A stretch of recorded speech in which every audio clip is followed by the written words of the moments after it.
In many ways, Chem 106 is really just a logical extension of Chem 105 in that we take a lot of the really important concepts that we learned in 105 and we apply it to interesting situations.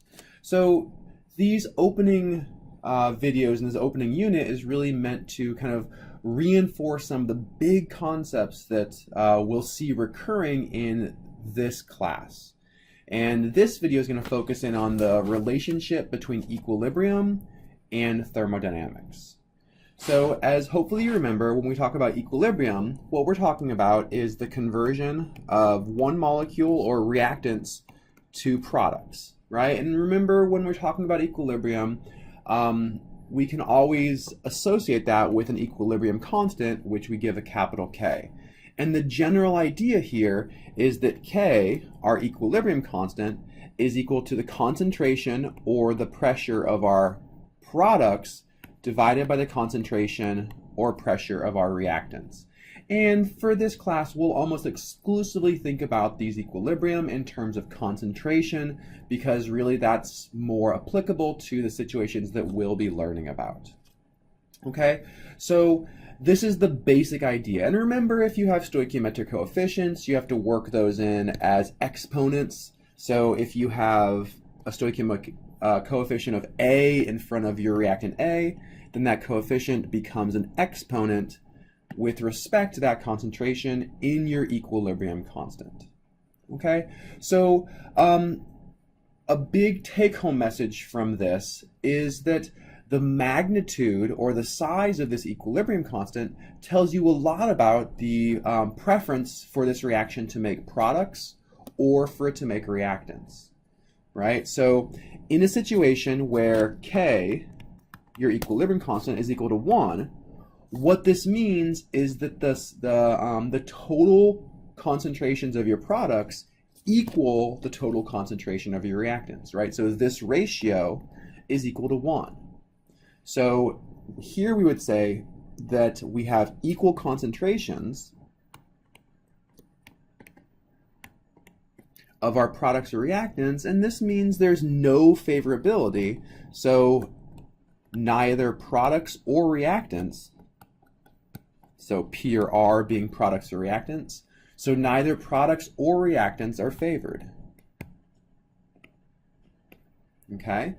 In a situation where K is greater than 1, right? So coming back up here to our relationship, our ratio, if the equilibrium constant is greater than 1, this tells us that the top of our ratio, or our numerator, must be larger than the denominator. So we have a higher concentration of products than we have of reactants.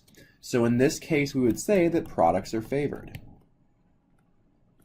Right, so when equilibrium is established, we have more products than we have reactants.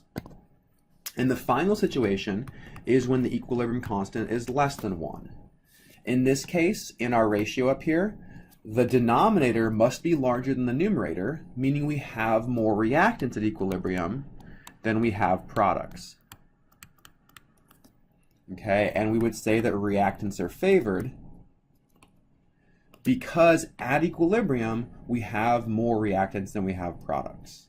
Okay, so that's just kind of a big idea about equilibrium. And in 105, you certainly learned how to apply this to a lot of different situations. Hopefully you remember things like ice tables and the fact that we ignore liquids and solids in equilibrium, and all that stuff will come up again as this class proceeds, but I really just want to kind of reinforce this big idea.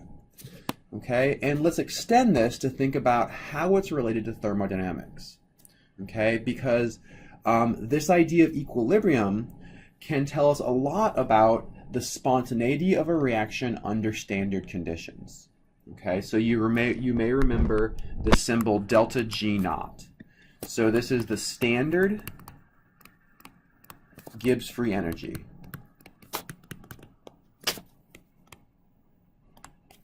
Okay, and we say standard because this is a really important distinction.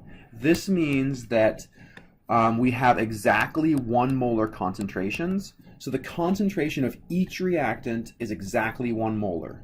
The concentration of each product is exactly 1 molar. Okay? And we're also at a temperature of typically 25 degrees Celsius, but that's actually not an absolute. But so for our purposes, the most important thing is to recognize that under standard conditions, we have exactly 1 molar concentrations. Okay? And we can relate the magnitude of delta G naught, our standard Gibbs free energy, back to the magnitude of the equilibrium constant.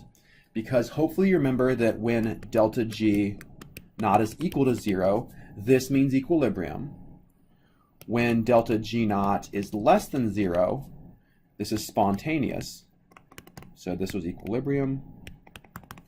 And when delta G naught is greater than 0, this is non-spontaneous. And if you forget what this idea of spontaneity means, I encourage you to go back to your Chem 105 notes and review. Okay, so when delta G naught is equal to 0, this means the reaction is at equilibrium under standard conditions. So if it's at equilibrium under standard conditions, when the concentration of everything is exactly 1 molar, this tells us that we have equal concentrations. And if we have equal concentrations of products or reactants, that corresponds to this situation. So when delta G naught is equal to 0, the equilibrium constant equals 1. And this is a really uncommon value for the equilibrium constant, but at least one time this term we will see an equilibrium constant that's equal to 1.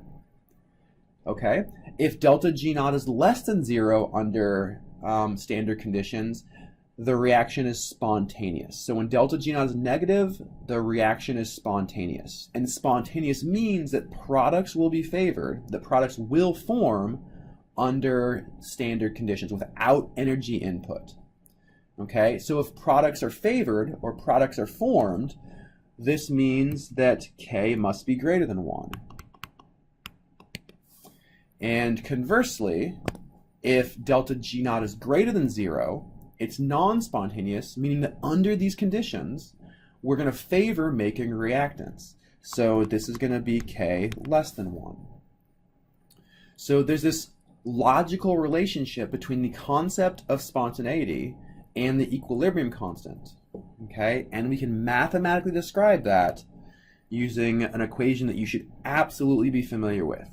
And that is delta G naught equals minus R, remember that's the gas constant, times the temperature, and make sure that's in Kelvin, times the natural log of the equilibrium constant. And if you apply these relationships we talked here and plug them into this equation, you'll see that when K is equal to 1, delta G naught equals equal to 0. If K is greater than 1, then that corresponds to a spontaneous reaction.